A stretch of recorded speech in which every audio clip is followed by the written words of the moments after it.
la diapositiva. Estos criterios se basan ahora en un puntaje, ya no en el número de criterios como los de 1987, donde dijimos que de los 7 criterios, reuniendo 4, uno podía clasificar a un paciente como portador de artritis reumatoide. Aquí no, aquí es en base a puntos.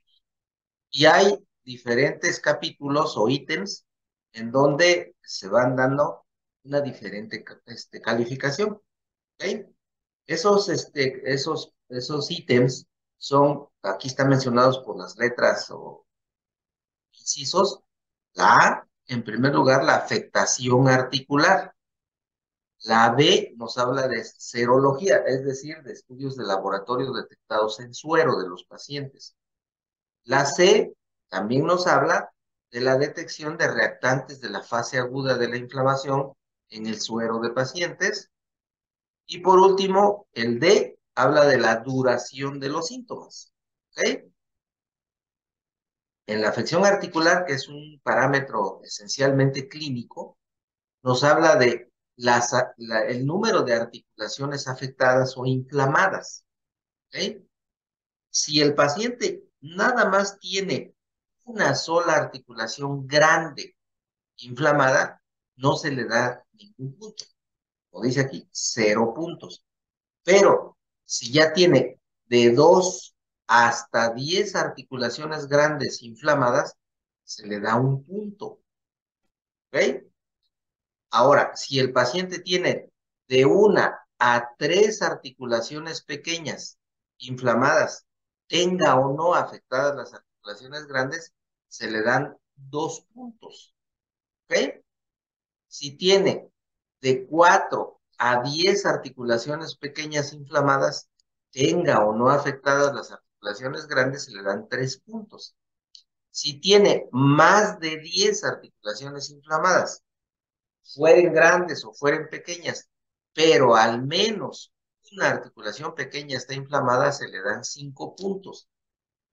Entonces, en este capítulo de afectación articular, al paciente le pueden dar 1 punto, le pueden dar 2 puntos, le pueden dar 3 puntos o le pueden dar 5 puntos. Esto no se puede sumar, ¿ok? La máxima calificación que puede tener un paciente en este capítulo son 5 puntos, ¿ok? Puede tener menos de 5, puede tener 3, puede tener 2 o puede tener 1 punto, ¿ok? Pero no tener más de 5. Si en este capítulo ustedes le dan, por ejemplo, 8 puntos, hicieron mal la puntuación, hicieron mal la evaluación y por lo tanto su puntuación les está saliendo más allá de 5, ¿ok? ¿Está claro esto que acabo de mencionar aquí?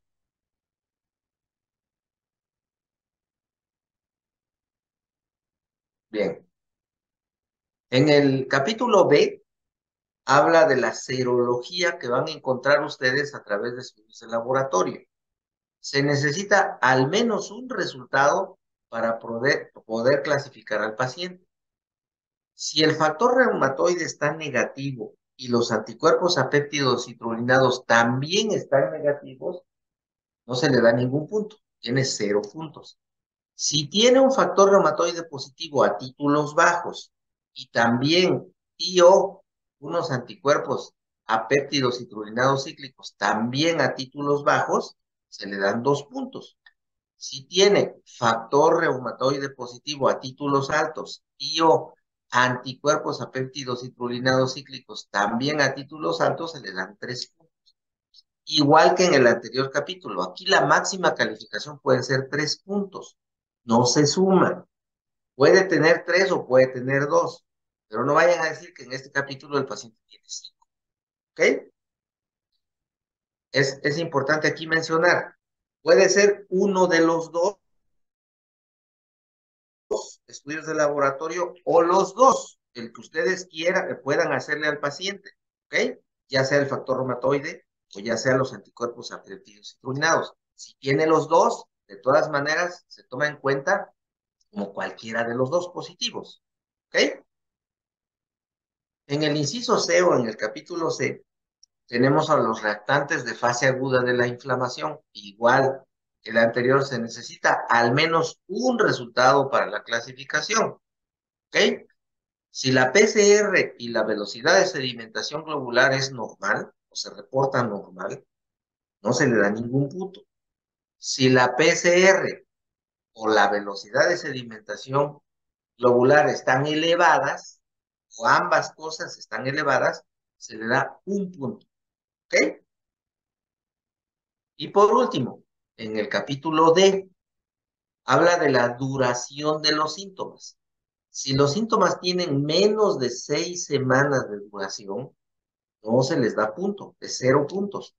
Pero si tiene 6 semanas o más de duración de los síntomas, se les da un punto.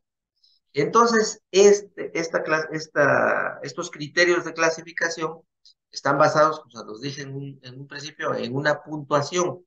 Van a sumar las puntuaciones de cada uno de los capítulos a categorías, la A, la B, la C y la D. Y se necesita una puntuación igual o mayor a 6 de 10 puntos para clasificar a un paciente como pues, persona portadora de artritis reumatoide definida.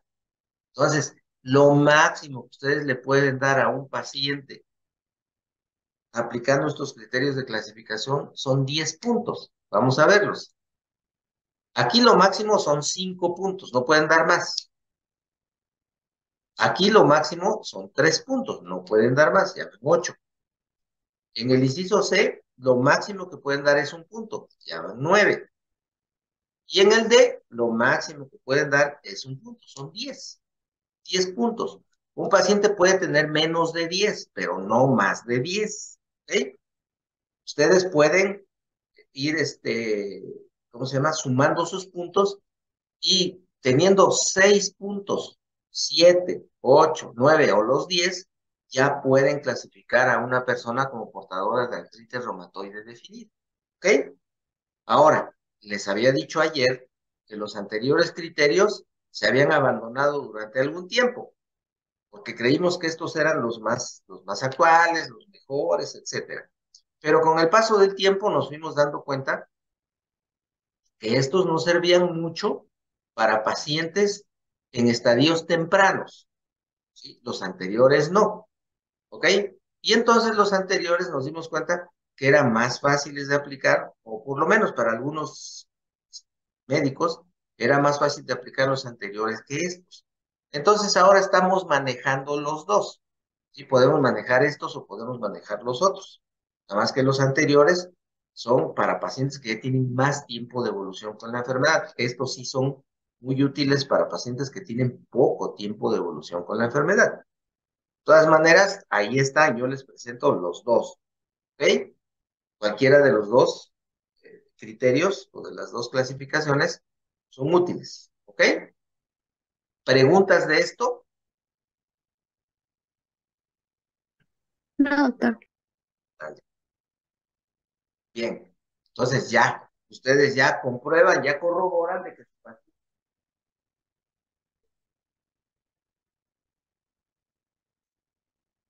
Hay que hacer diagnóstico diferencial. ¿Sí? Hay enfermedades reumáticas que se parecen mucho. ¿Ok?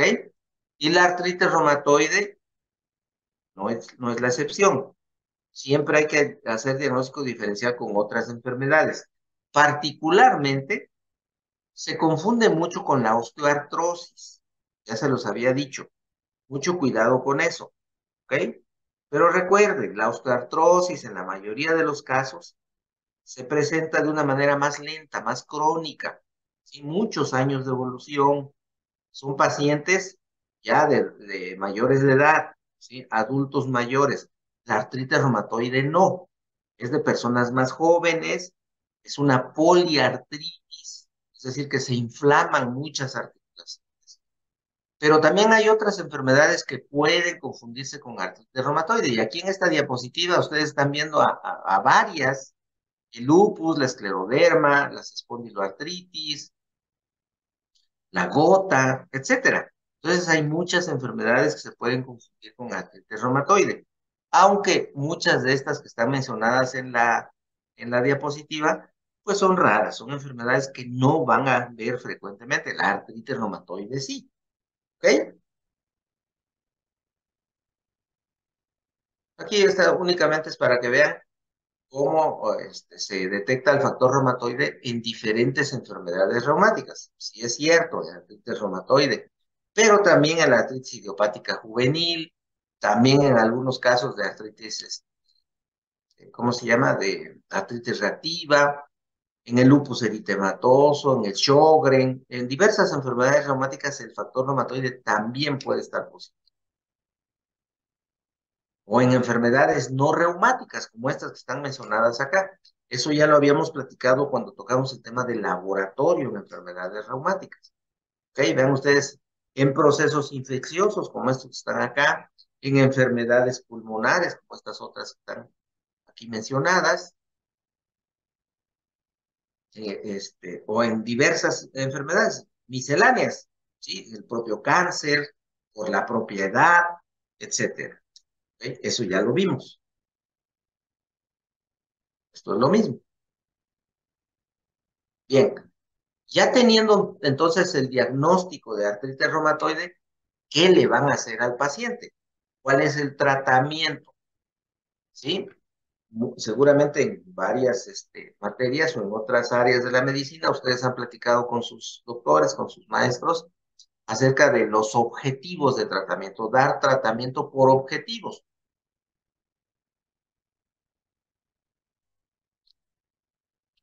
Y aquí también buscamos eso.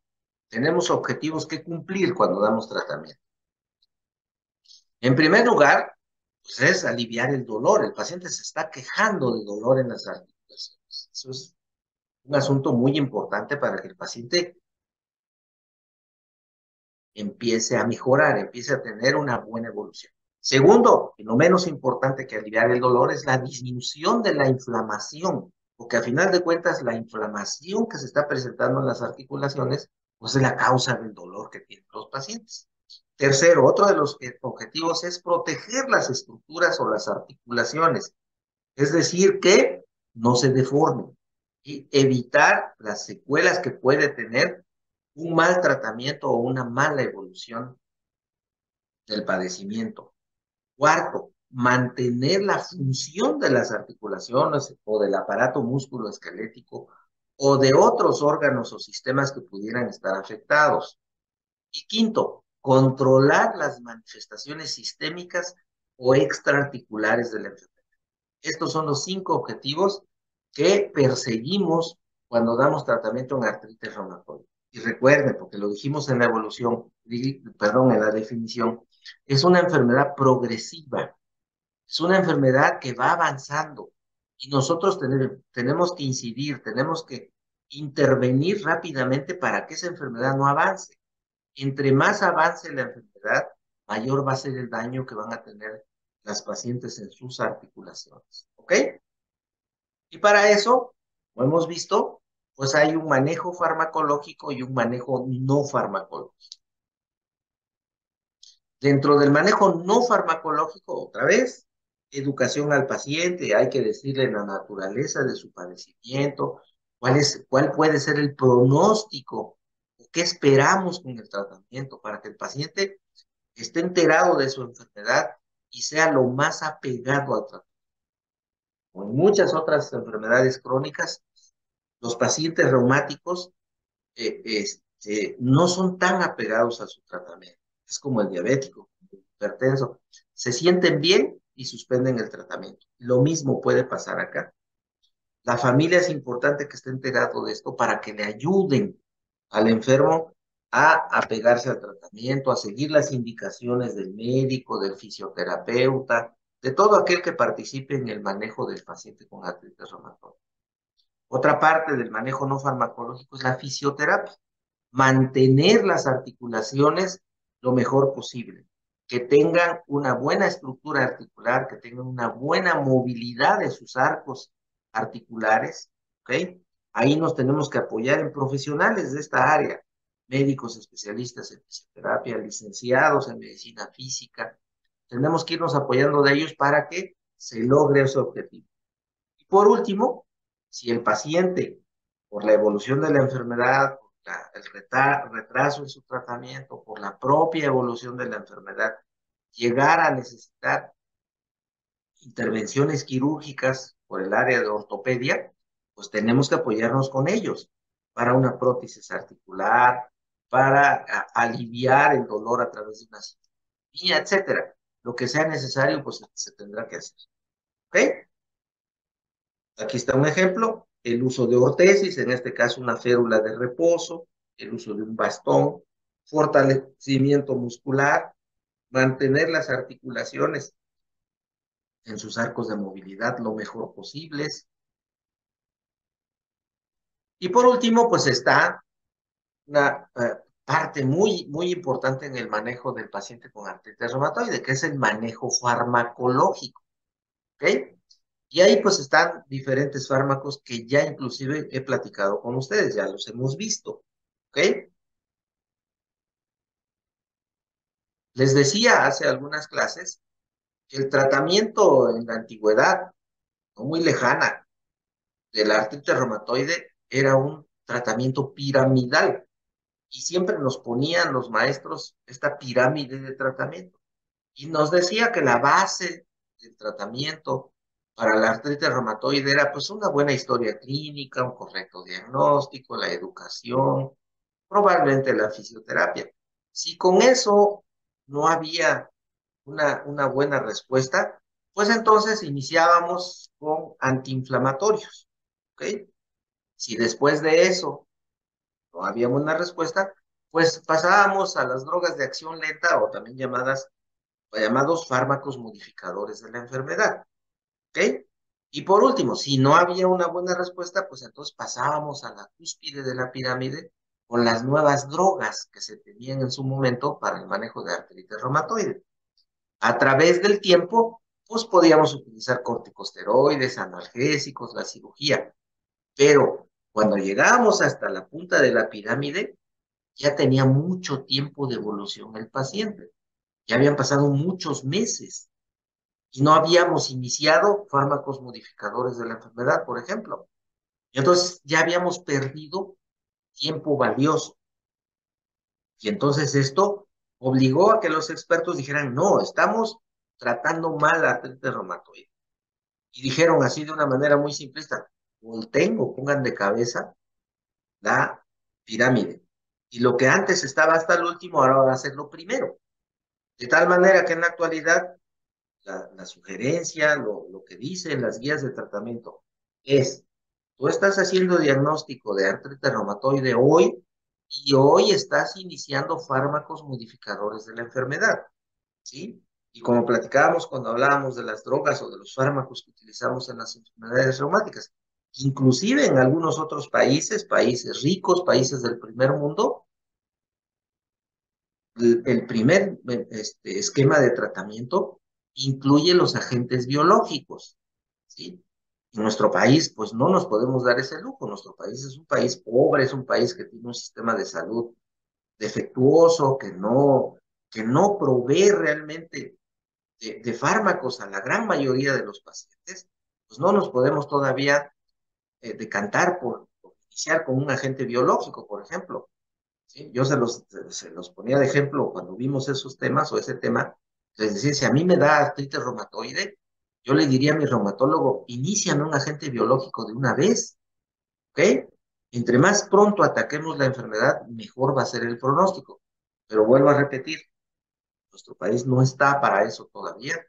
No sé si yo llegue a ver que realmente nuestro sistema de salud sea un sistema de salud exitoso, de primer mundo. No lo sé, yo creo que no.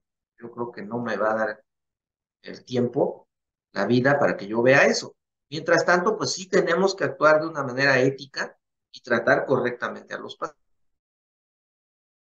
pacientes, ¿ok? Para combatir la inflamación, pues tenemos a los antiinflamatorios no esteroideos, ya sean los clásicos, que los vimos muy bien, o los inhibidores de ciclo oxigenasa 2, que también los vimos bien. Aquí están algunos ejemplos, pero yo les di muchos más fármacos que estos que están mencionados en la diapositiva. No voy a entrar en muchos detalles porque ya los vimos. Recuerden ustedes, no rebasar las dosis recomendadas. Entre más dosis den, mayor el riesgo de efectos adversos. ¿Ok? Recuerden otra cosa muy importante. Hay antiinflamatorios de vida media corta, de vida media intermedia, de vida media larga. ¿Ok? Entonces hay que también saberlos usar. Igual con los inhibidores de ciclo oxigenasa 2. Aquí la diferencia pues es el costo. Acuérdense que los inhibidores de ciclo oxigenasa 2 son mucho más caros que los antiinflamatorios tradicionales. Ustedes pueden elegir el que ustedes quieran. ¿Ok? Ahora sí, les decía hace unos minutos, estoy haciendo diagnóstico de artritis reumatoide, estoy iniciando un fármaco, ¿ok? Y aquí están los que también ya vimos. Recuerden ustedes, el estándar de oro para el manejo de artritis reumatoide sigue siendo el metotrexato. Es bueno, es barato, ¿sí? Y con muy buenos resultados en los pacientes. Aquí están las dosis, que ya también se las dije. Por alguna razón tienen que agregar otro farme al metotrexate, pues le pueden agregar alguno de los dos antimaláricos, cloroquina o hidroxicloroquina, o pueden combinar metotrexate con leflunomida, o leflunomida con un antimalárico, o sulfasalacina. O sea, están estos farmes a nuestra disposición y podemos utilizarlos con confianza. Son buenos farmes, con ellos vamos a obtener buenos resultados, vamos a inhibir esa progresión de la enfermedad. Recuerden ustedes, los antiinflamatorios no esteroideos no modifican la historia de la enfermedad. Esto sí, por eso se llaman fármacos modificadores de la enfermedad. ¿Ok? Y por último tenemos a los agentes biológicos, ¿sí? Ya platicamos muchísimo de ellos, hablamos de las dosis, cómo se administran, sus costos, ¿ok? Entonces, tampoco voy a entrar en detalles de estos. Hace un par de minutos les decía, si a mí me diera artritis reumatoide, yo le diría a mi reumatólogo, ponme uno de estos, pero a lo mejor pudiera yo tener las posibilidades económicas a nivel público, a nivel de instituciones públicas en México, eso no es posible. Pocas son las instituciones que cuentan con estos fármacos muy restringidos. No todos los pacientes tienen acceso a estos fármacos, pero ahí están, los tenemos. Y si hay opción, hay posibilidades de usarlos, tenemos que usarlos. ¿Ok? Si no, los dejamos al último. Utilizamos farmes tradicionales como metotrexate, como leflunomida, y después podemos más adelante pensar en el uso de estos fármacos. ¿Ok? Vean ustedes, esta fotografía me gusta presentárselas porque cuando surgieron los primeros estudios del uso del metotrexate en artritis reumatoide, muchos especialistas, muchos autores cuestionaron realmente su eficacia y decían que no era muy útil, que tenía muchos efectos secundarios. Y esto le cayó la boca a muchos de esos detractores. Y como pueden ustedes ver, en esta articulación estamos viendo pues, una destrucción ya por artritis reumatoide y cómo después del uso de metotrexate, esta estructura ósea se recuperó, se restauró, ¿ok? Con uso de metotrexate. Bien, estos son los criterios para decir que un paciente está en remisión de la enfermedad. Si bien es cierto, no podemos decir que la artritis reumatoide se cura. Eso no es posible. Pero sí podemos decir que un paciente está en remisión, ¿sí? ¿Cuándo decimos que un paciente está en remisión?